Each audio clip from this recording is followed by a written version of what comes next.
Hi, I'm obsessed with you. Thank you, Kelly. Thank you for coming on the show.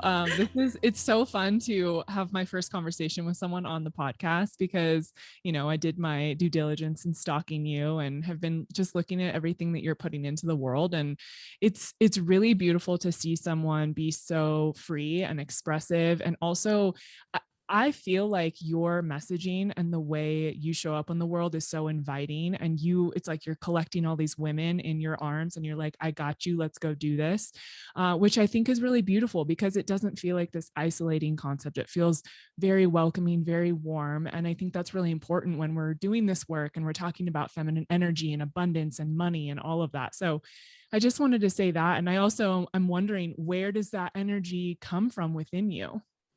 Thank you. I would say the best way for me to describe it is that I'm like very human. And one of my friends said this to me a few weeks ago. He said the most enlightened people are, what did he say? That the people that think they're the most enlightened are the least enlightened.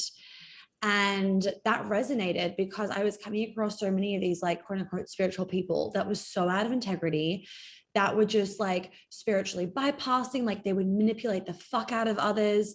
And I was like, what is going on? And like you paint yourself as this whole like perfect person. Anyway, and I would just say the energy that kind of comes out of me that you were just saying before is very like where it comes from is like my human self. Like I don't classify myself as like some like spiritual like know everything person.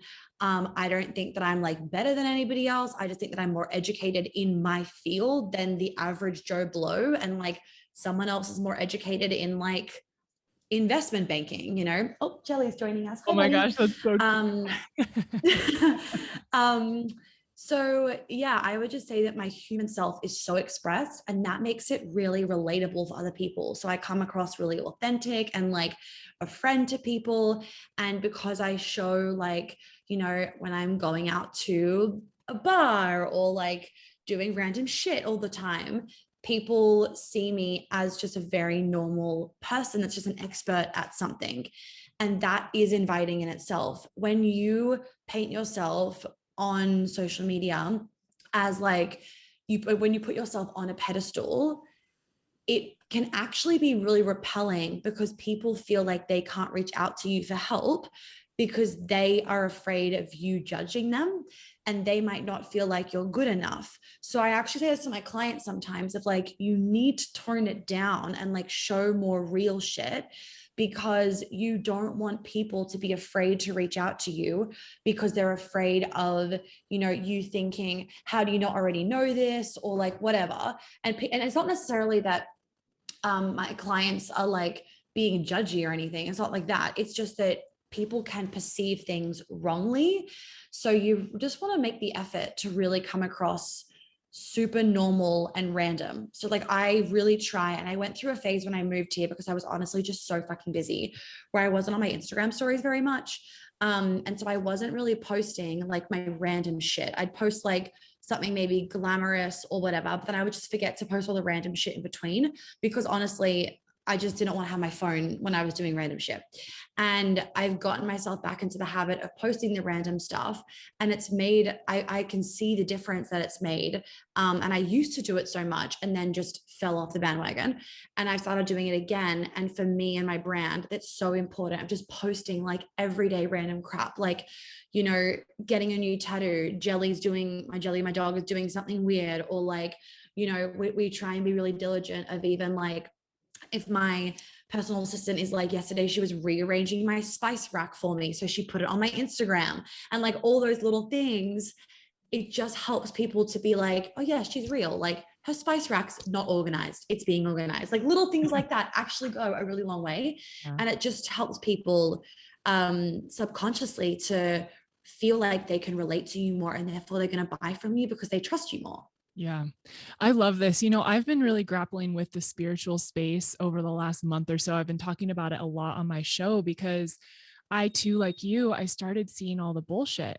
I started seeing how people were not what they were trying to show on Instagram. And I started to see the way it would almost felt like this hijacking of a lot of words where like, what does embodiment even mean anymore? What is authenticity?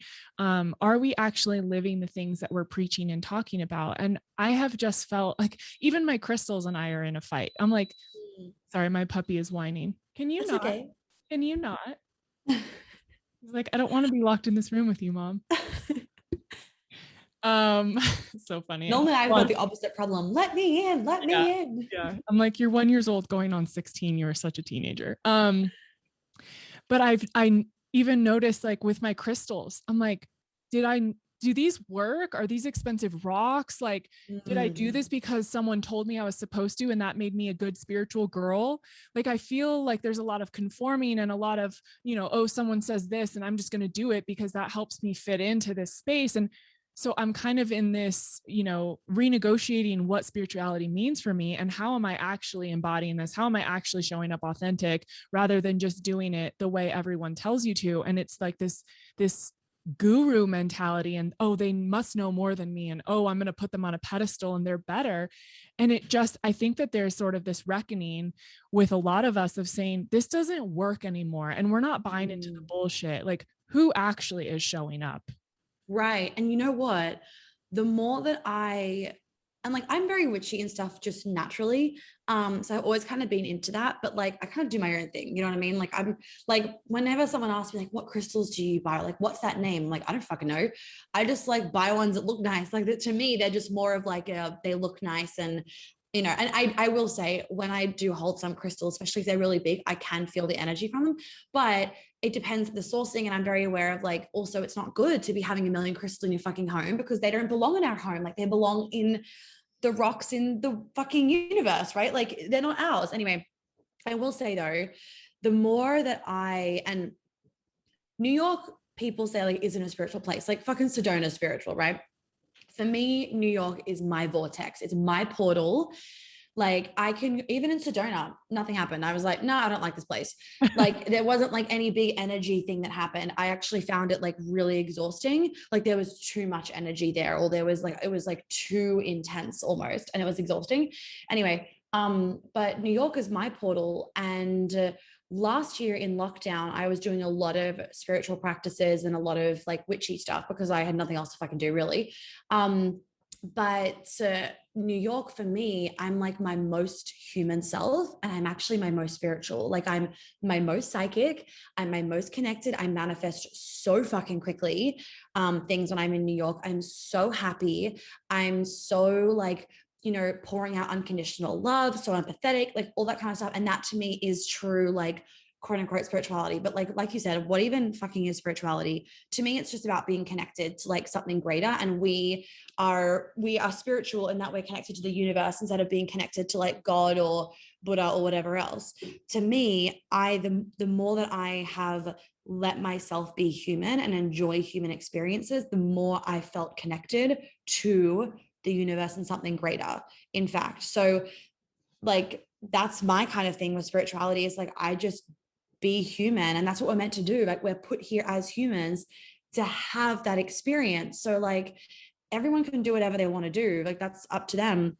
But I think a lot of people, they may be um like almost dimming their life because they're trying to fit in like a spiritual box of like, if I'm not drinking, if I'm vegan, if I'm not staying out past 10 p.m., if I'm waking up at 4 a.m., then I'm more spiritual.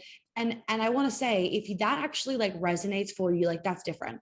But if you're doing it because you think that's going to get you an outcome, like question that, right? Because the less that I've done that, and the more that I've just made myself happy and been a human, and I go out drinking, I stay up till 1 a.m., I have one night stands, I do all the things that aren't spiritual, I am so connected and I feel so abundant and I manifest so quickly and I'm so deeply happy. And everyone like can do their own fucking thing, obviously. But I invite everybody to remember that we are humans. And I think that the most spiritual thing that you can do is to have your fullest human experience and not try and be all spiritual when you're actually here as a human. You're not here as a spirit, you're here as a human. Can I get a fucking amen? spitting fire on a Friday. Damn, girl, that was so good.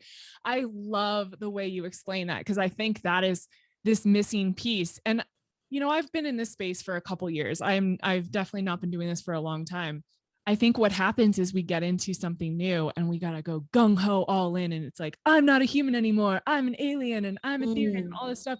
And it's like, but what if we bridge the gap? What if we bring the ethereal to the human and vice versa?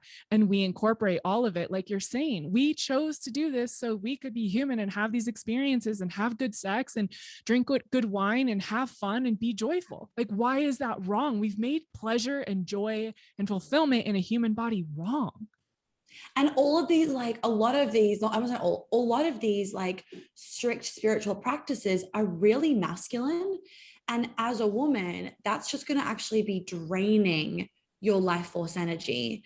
The more that I have fun and that I'm expressed and I go and do crazy shit and I'm adventurous and I'm doing all that kind of stuff, the more life force energy I have, the more like strict spiritual practices I have or whatever, the less I feel creative and in flow and full of feminine energy. So that's also another thing as well of like, if you're doing these crazy disciplined practices, like maybe you need some more masculine structure in your life and then like great, but a lot of us don't need more masculine structure in our life. Men need more masculine structure. Women don't need more masculine structure. Yes, God is so good. Okay, I want to talk about sex because for me, sex and my sexual awakening and opening and connecting to myself is what helped me come back to me, to hear myself, to follow my intuition, all those things. So, what has sex done for you in terms of expanding you and helping you learn to trust yourself? Okay, how do I want to answer? I would say, okay, so actually a friend asked me this at dinner last night, funny one's conversation. She goes, are you like always okay with people touching you? And I was like, what do you mean? She's like, well, at your housewarming party, like when you were dancing on the sofa, like I'm just gonna paint the picture. I was dancing on the corner of my sofa. It's like a square, it's like the back of the sofa is like square, so you can stand on it, like it's flat. Anyway, and I was dancing on the corner of it. And I mean, it was hard to balance. So anyway, she was like, there was so many dudes that had their hands all over you and you just didn't flinch. And I was watching you and I was like, does she not care? Like, is she just like, that would make me feel so uncomfortable. And she was like, have you always been like that? And I was like, no, I haven't always been like that. I used to be really uncomfortable with like a lot of people touching me and that kind of stuff. And it took me a long time to love touch. I used to fucking hate being touched, like even by my boyfriend, like do not touch me kind of thing. It was fucking weird. Anyway, I healed that shit. Long story short, the more that I have actually embodied like my boundaries, my truth, the more that I have released shame around being expressed and being sexual. And like, I am definitely Samantha Jones out of Sex and the City. And the more that I have embraced that and not seen that as like something to be shameful as, but rather that's just my personality. And if you're Carrie or if you're Charlotte, like amazing, that's your personality.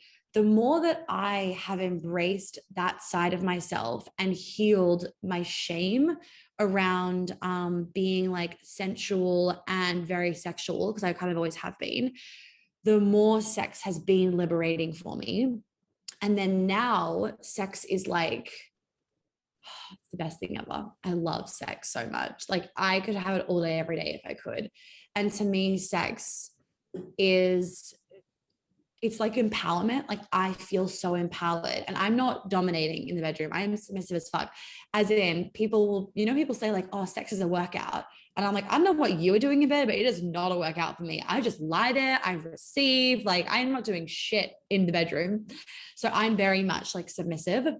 And meanwhile, he's sweating his fucking balls off. I'm like, this is how I like it. Anyway, so it's not a workout, but it's empowering, right? Because I'm so in my feminine. I feel like I'm well fucked. I am full of life force energy. I know how to receive. I've got no problem being around men, and men make me feel so like juiced up and delicious and just yummy. I fucking love men. And all of that gives me more energy, makes me feel more expanded, makes me feel more empowered and confident and all that kind of stuff. And it's not from a wounded place. Like, I really want to emphasize that this is not, I used to do this from a wounded place. When I was a teenager, late teens, like when I was like 19, 20, I would get so much validation of being with men. Then I went through a phase where I had like the reverse, and now I'm like back in balance. And I do not get validation of being with men. I get validation from myself. I'm with men because like I want to be with them, and I am like wildly confident about it, and I'm not trying to get anything out of them. It's just me listening to my desires, honestly. Does that answer your question? I don't really know if I answered your question. No, it's amazing. I love everything you just said. And I'm curious because I've had a similar experience in needing the validation from men very much in my late teens and early 20s. I'm curious what it was for you that you healed, that you no longer need that validation. I healed all my daddy shit. I Mm. didn't like, I was daddy's little girl. I love daddy. I don't have any daddy issues. And I healed all my daddy stuff. And I had a really deep need that I was not aware of, for validation from dad. And it would show up in pretty unhealthy ways, like majorly overworking myself, burning myself out all the time, getting myself into really bad situations with men, doing things I didn't want to do with men, all that kind of stuff. And it wasn't until I faced it that I then realized I had to validate myself. And now I'm like amazing at validating myself. And some people would say it's cocky, but I'm like, you just don't know the definition of confidence. So I'm deeply, deeply confident. I don't need anybody else to validate me. And it's really fucking freeing, because then you just do what you want. And if someone's like, you're being a bit of a slut, I'd be like, I don't give a fuck. Like, I wouldn't, like, that would not trigger me at all. I'd be like, cool, it's fun. I don't care. Like, I'd be like, thanks. Like, I just, nothing triggers me anymore. So a lot of the stuff that women have around sexual shame, shame around their sensuality, all that kind of stuff, even just fear around men, fear around being taken advantage of by men, all that kind of stuff, it's often linked with a dad thing. And when you heal that stuff, you heal everything. What is it like for you in clearing, whether it's trauma or belief systems or patterns? And so much of that is what creates our identities. And it's like, oh, I have daddy issues. This is who I am. Yeah. And the way you speak about it is so beautiful and brilliant. You're like, yeah, this is a thing that I dealt with and I worked through it. And now it's not a thing for me anymore. Yeah. What is that like for you as you're working through those patterns and releasing that identity attachment or whatever that feels like for you, to then free yourself from that so that you can write your story the way you want it to be? So I think a lot of people think that they're going to change when they do like trauma healing work, or they're going to become different or something, or they don't know who they're going to become. They're going to have to like re-find themselves. And the reality is that when you do this kind of work, it feels like you come home to yourself. It's like you can finally take a really deep full body exhale, and I just like hiccuped and all the bubbles from my soda water went up my nose. It feels like you can take an exhale and that you're actually like in your body, and your body feels like home. And obviously, when you're dealing with it, your ego can be really strong. I don't have any issues. Like, I grew up in a quote unquote perfect childhood. I just suppressed trauma under the carpet. Like, I didn't really recognize a lot of the stuff that had happened to me as traumatic. I just was like, whatever. So when I, was faced with it, I just kind of kept shoving it under the carpet. Or my ego would get really loud of like, no, I don't have my daddy. I love my dad, I love my dad, I love my dad. And it's not about not loving your dad. It's about like a perception that you misperceive when you were younger. Anyway, so obviously working through it was fucking ugly, but I worked through it like at rapid pace because I did so much somatic stuff. And that's why I do it with my clients. So they think it's going to take them years. It takes them like no time at all. And it feels like really fast, but that's the beauty of doing like really deep shit. Like it's like ripping off a Band-Aid. Like, you go deep, you go fast, and then you are fucking done.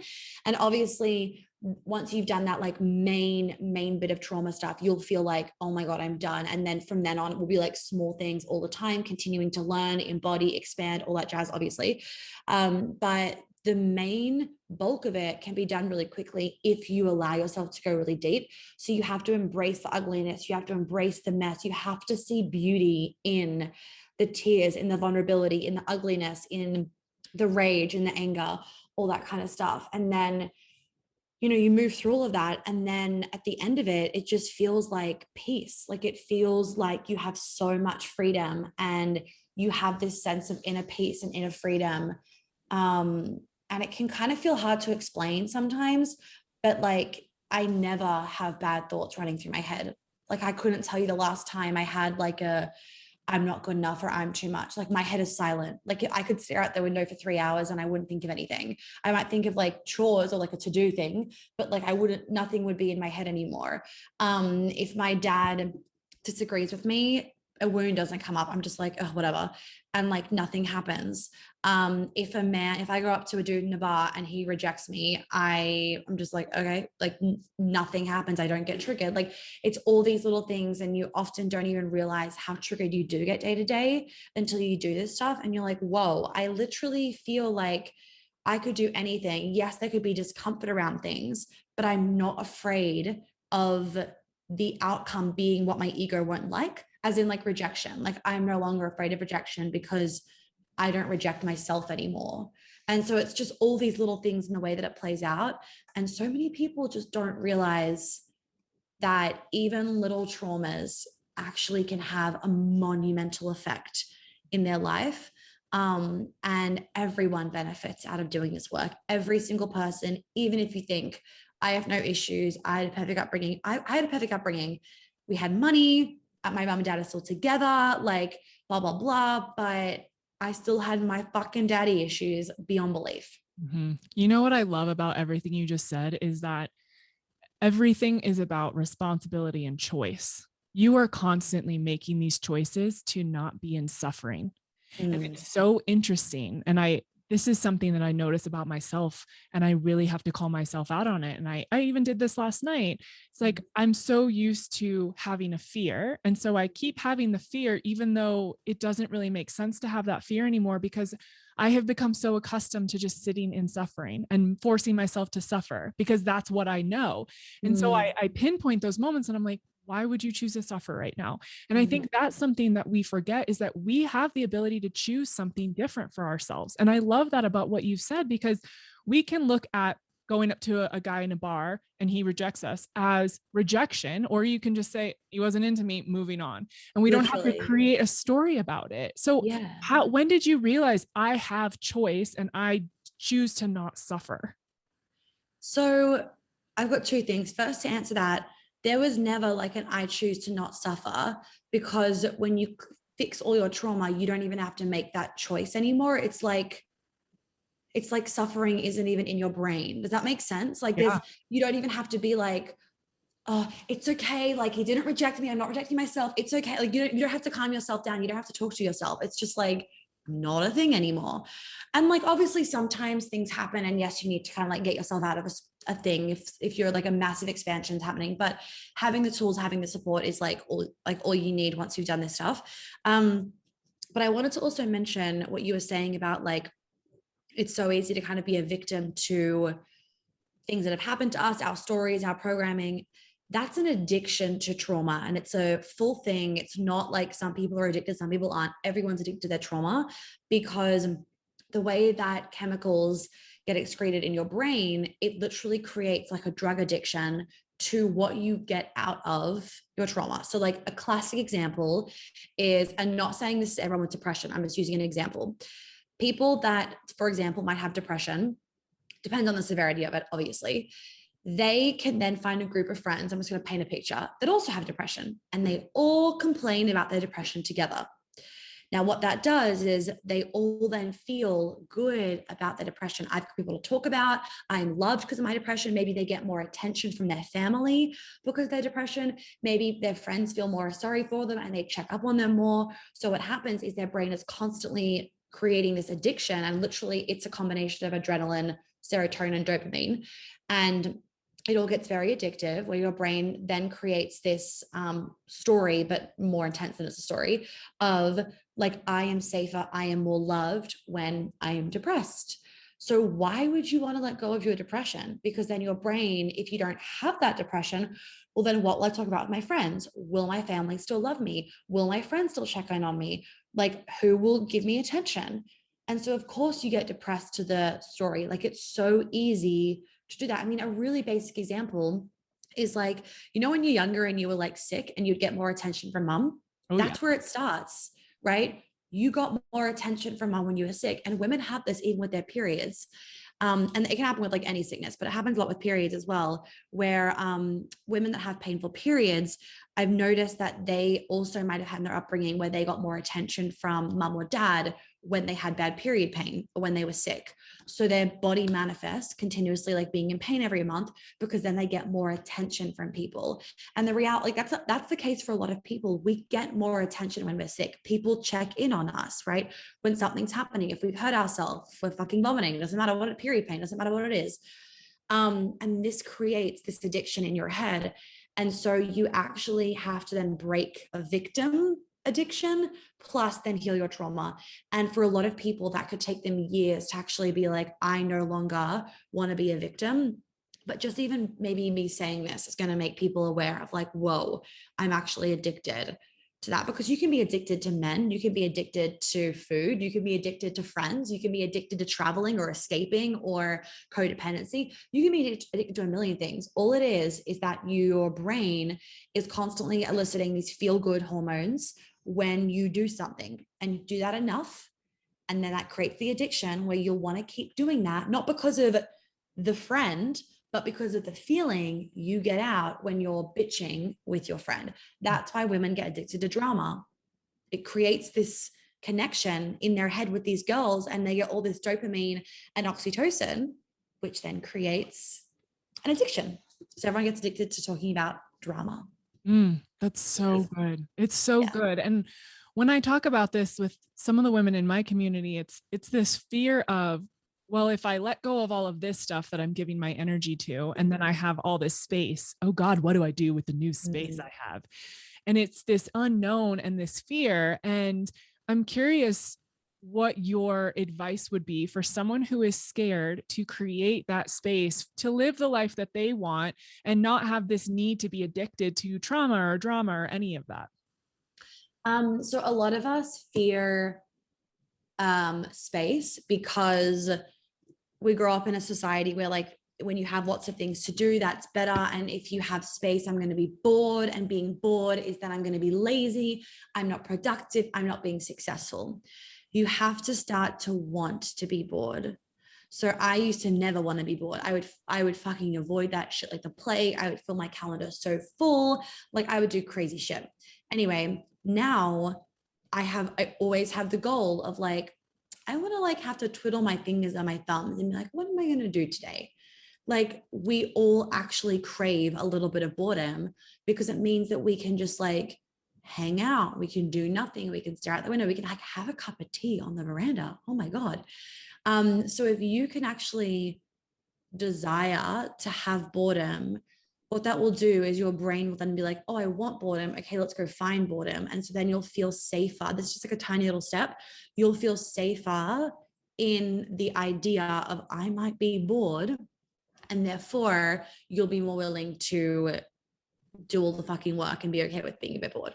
It's so good. Yeah, that quietness, we start to hear our own voices, can be so foreign and so scary, especially when we've given our power away to other people to make decisions for us for so much of our lives. And the people pleasers who feel like, oh, I have to do what they say, and we never learn to hear ourselves. It's such a profound moment when we can shift into that quiet. I'm so glad that you said that. I love the way you talk about abundance and wealth and the connection to our sexual expression and how it all kind of builds on top of each other. It's as you open this opens more, and then it continues to build. So how did you connect the dots between your sexuality and curiosity and exploration into making more money and feeling more financial abundance?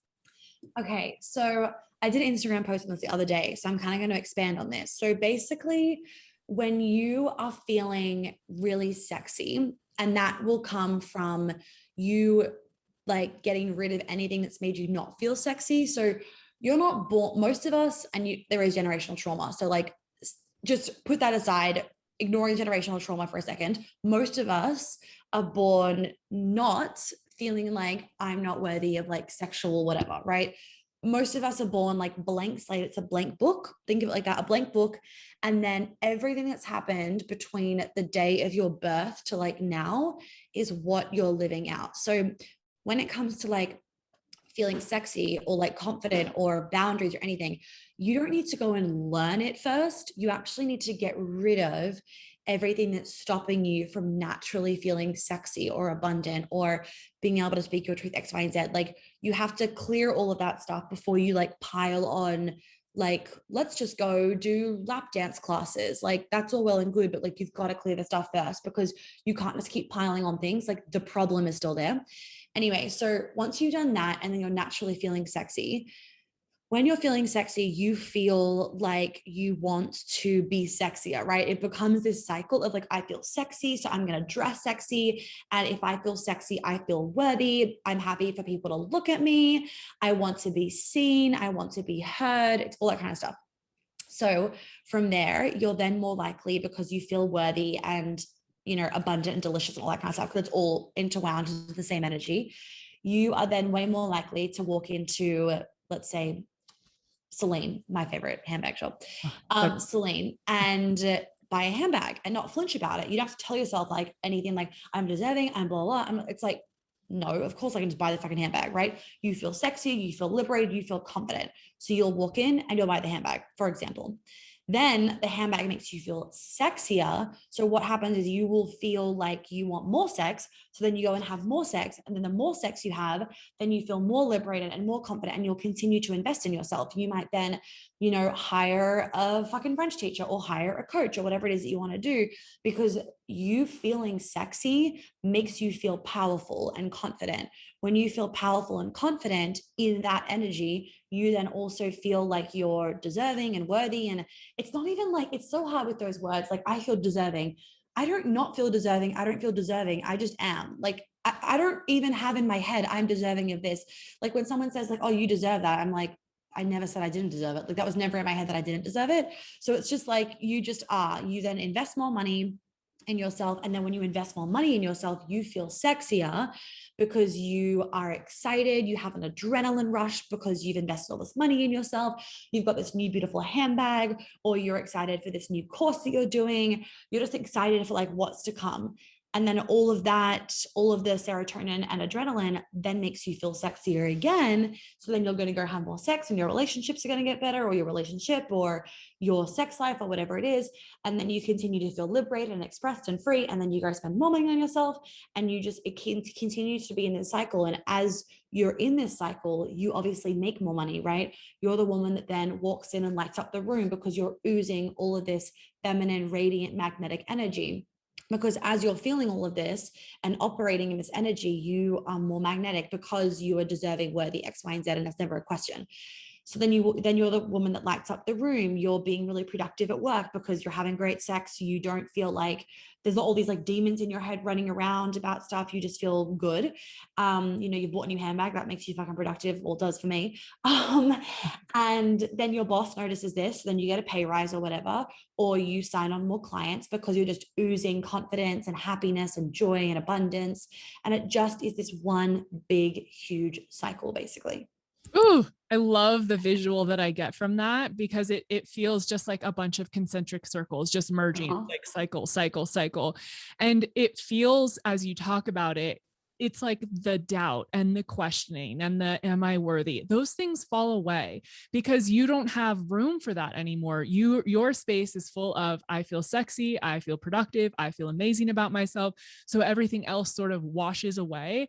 And I think that that's such a powerful way of being. That is embodiment. Like, we can say embodiment in a million ways and it doesn't mean shit. What you just described is actual embodiment. It's being in action of things that make you feel good, taking steps to expand yourself and to be in a cycle of self-love. I mean, at the end of the day, you're taking care of yourself. Right. I mean, embodiment is just being in your body without trauma, right?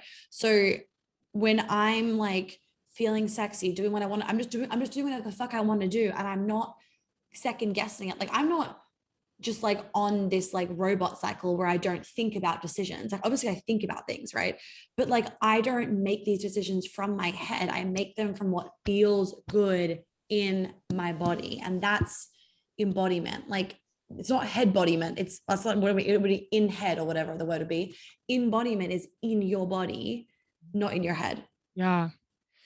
You are so unapologetically yourself. You abrasive is not the word. You're just so forward and you're just so And blunt. And yes, yeah, I'm blunt. forward. Thank you. That's the Yeah. word I'm thinking of.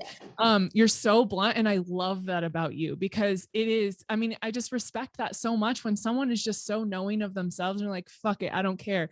It's something that I think so many women especially aspire to is how can I be more blunt? Ask for what I want. Just say it how it is. And I think that there's this fear that someone will judge me or I'm not allowed to be that honest. So what does that look like for you in your life? So I think a lot of people think it's rude as well. It's Yeah. like rude to be that blunt. And there is a difference between like being bitchy and blunt or being blunt with rudeness and being blunt in that you're just being direct. So like when I'm blunt, I'm just being direct. I'm not going to beat around the bush. Like even the other day, someone who I'm like acquaintances with wanted to like talk to me. Oh, am I cutting out, Kelly, or you can still hear me? I can still hear you. I think it's Okay, just cool. your video. The video, okay. There Even the other day, someone who I'm like kind of acquaintances with wanted to like ask me questions about like my modalities and trauma stuff and whatever. And I just replied to him just being like, sure, but like you have to pay me. Like, no, I did say I have to pay me. I said, sure. Let me find the message actually, because he got quite triggered by it. And I was just like, that's not my fucking problem.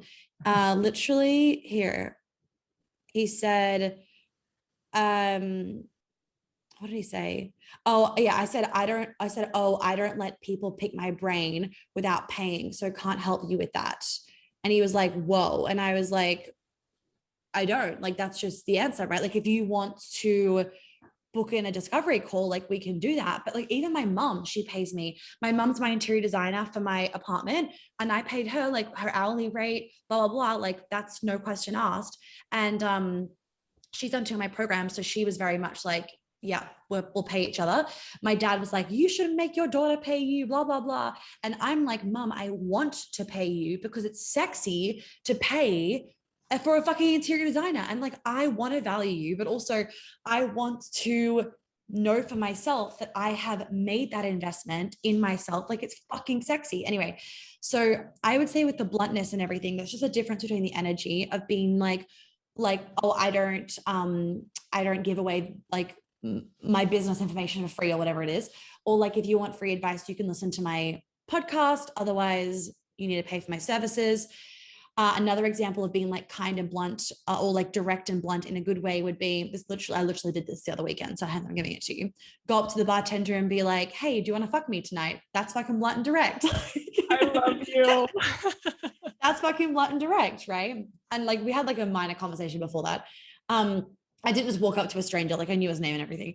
Well, he was a stranger, but did he? Yeah, he did. It was great. Okay, that's my girl. Anyway, the point being is that, and he was like, I was actually so attractive how blunt you were. And I said, he's like, why are you like that? Like not in a bad way. He was wondering.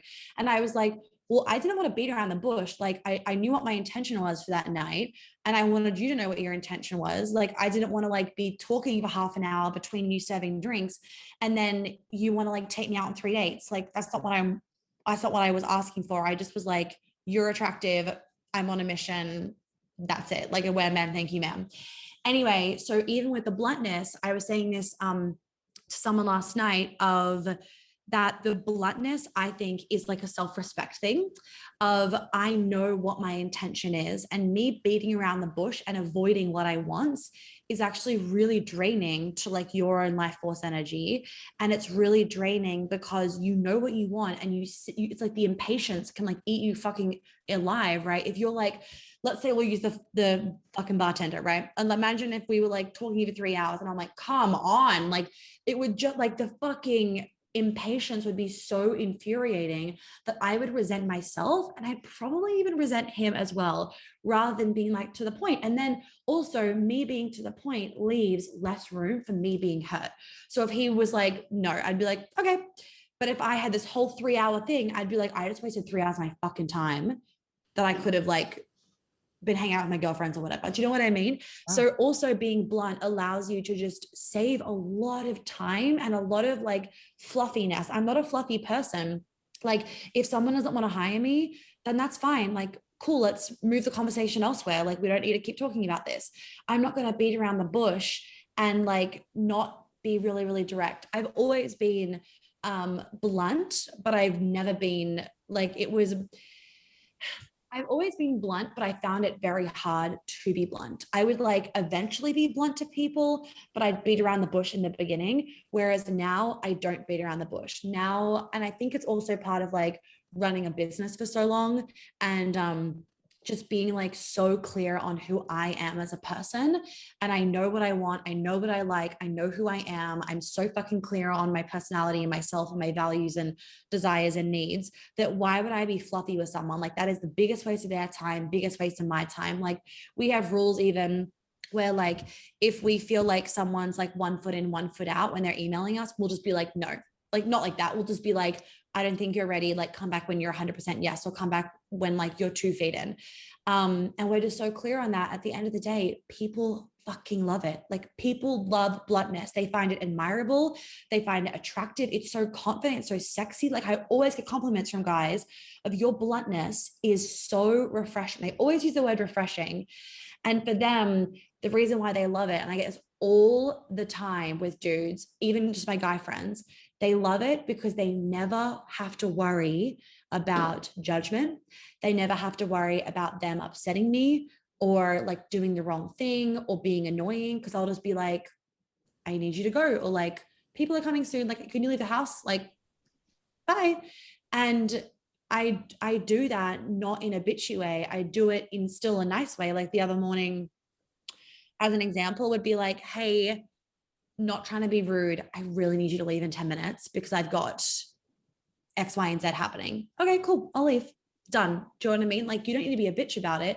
Another example of like a way, let's say, like, if you need to say to someone, like, you got to pay for my services, would just be like, I would love to help you. And out of respect for myself and you need to pay for my services. Let me know if you're interested. Like, that's still blunt and not being nice. Bitchy would be like, for the services one, would be like, you have to pay me for this stuff. You have to pay me for this stuff. Don't just think I'm going to give it away for free. That would be bitchy. Like I'd be like, calm down. Bitchy could be, what would be another example? Bitchy could be like, why do you keep doing X, Y, and Z? It's fucking rude. That is bitchy. That, like, the blunt version of that would be like, I'm curious to know why you keep doing X, Y, and Z, because it's a little bit annoying. That would be like blunt whilst not being an asshole, right? It's almost like, think of it like sassiness, because sassiness is not rude. Sassiness is sassy. It's like sexy. It's a bit frisky. It's like playful still. It's lighthearted. Like, actually, that's the word. The energy behind sassy bluntness would be lighthearted. The energy behind bitchy bluntness would be like angry, is what it would be. Lighthearted versus angry. Yeah. Monica Yates, my spirit animal. That's so good. So much. No, it's amazing. It's so great. And, you know, I think it's just such an important conversation to have because we're not taught this as young girls. We're taught to be quiet and be in the corner and look cute and like play along. And you are just totally shifting that paradigm and that narrative. And I think it's so important. And something that came up for me while you were talking is I just keep thinking of when we want someone to pay us, but we want everything for free. I'm like, hi, going back to energy cycles. And if you want someone to pay you and you want to be respected, but then you go around in the world and you want everyone to give you advice for free, services for free, what is it that you're creating? Right. Amen to that. That's a fucking problem. Everyone thinks that I one time, oh my God, you'll love this. I one time had a review left on my podcast, and she was like, I'm obsessed with your podcast, like blah, blah, blah. But could you stop talking about your programs? It's really interrupting. I was just, and I put it on my Instagram story, and I was like, and I did this like whole fucking thing about it. And everyone fucking frothed off it because it was true of like, I'm giving you free advice and you're loving it. And then you're telling me to not pay, no, like to stop like interrupting my podcast or whatever. I did this whole post on like, you know, if you are the kind of person where you're not getting results, but you keep downloading the free shit, like look at yourself, because you are being fucking greedy is what it is. And if you're then expecting people to like not sell themselves when you're on a free podcast, like that greediness is disgusting. Like greediness is not the vibe over anything. Like if a dude is greedy on a date or something, I'm like, I'm never talking to you again. Like the greediness is not just about money, it's about everything. And often it will show up for people in money, but that's really just like a very like surface level ways it shows up. It's easy for it to show up in money, but it's actually generally in many different areas of that person's life in different ways. They're greedy with like friendships or time or food or whatever it is. And yeah, never the vibe. But I just feel like we need to all channel our Samantha Joneses a bit more. But in terms of just like boundaries, like she's just unapologetically her, right? She's just like, I know what I want. That's what I get. And we don't all need to be Samantha Jones. That's what I'm saying. I'm saying the energy of I know what I want. And also Charlotte knows what she wants, right? She's like the opposite, but she's like, I want married. I want marriage. I want romance. I want this. She knows what she wants. So she gets it. And I'm even like blunt with my dad. Like I won't even beat around the bush with my dad, because the bottom line is when you are fluffy with someone and when you avoid drawing a boundary, being blunt, whatever, you actually create resentment. Like there are times where I have to tell my dad to zip his fucking mouth, for example, or even my mom. And I do that because if I don't say that to them, I will resent them. And we're allowed to have different opinions, but like if like sometimes talking about things all the time doesn't help situations if it's like something that's opinionated, right? So like let's just not talk about it anymore. That way neither of us have resentment towards either of us and we can still be a happy little family. Yes. Oh my gosh. I love that approach too. I think it's important. We have to speak what we need. And if your parents asked Yeah. you for something and said something, you receive that because that's how you show up in the world. That's the respect level you have for yourself. And when you respect yourself in that way, you're able to respect others so much more and have more compassion and be like, yeah, tell me what your truth is. Tell me what you need And right now. that's the thing, right? Like, and we're seeing such a divide these days with people, with everything going on. And honestly, the people that can't respect other people's opinions, no matter what side you're on, it's just showing all of their shadows. Because, like, I don't care what side people are on, I can respect their opinions, their decisions, their choices, and I expect the same return. And it's crazy how many adults can't respect other people's opinions. I'm like, are you a fucking child? Like, it's actually wild to me. And it just shows that they don't respect themselves, because the more that I have loved and respected myself, the more that I've had unconditional love for others. Like clients always ask me like, Monica, like, how do you deal with like wounded men or like people that are like not in this world and they're like showing up bad things? I'm just like, I don't deal with it. I don't judge people for it. Like, it's just unconditional love. Like, yes, it can fucking aggravate me and it can frustrate me sometimes. I'm not saying it doesn't, but I don't love them any less because they haven't done the work or because they're not like spiritual or whatever it is. Because I have unconditional love for everyone, no matter where they are on their journey, what their beliefs are, blah, blah, because I respect myself. So I respect other people's opinions too. Like, no one's right. Nobody is right and nobody is wrong. Everyone thinks their fucking truth is the only truth. Nobody is right. No, I'm not right. You're not right. I'm not wrong. You're not wrong. Like, we all have our own little fucking universe that we're living in.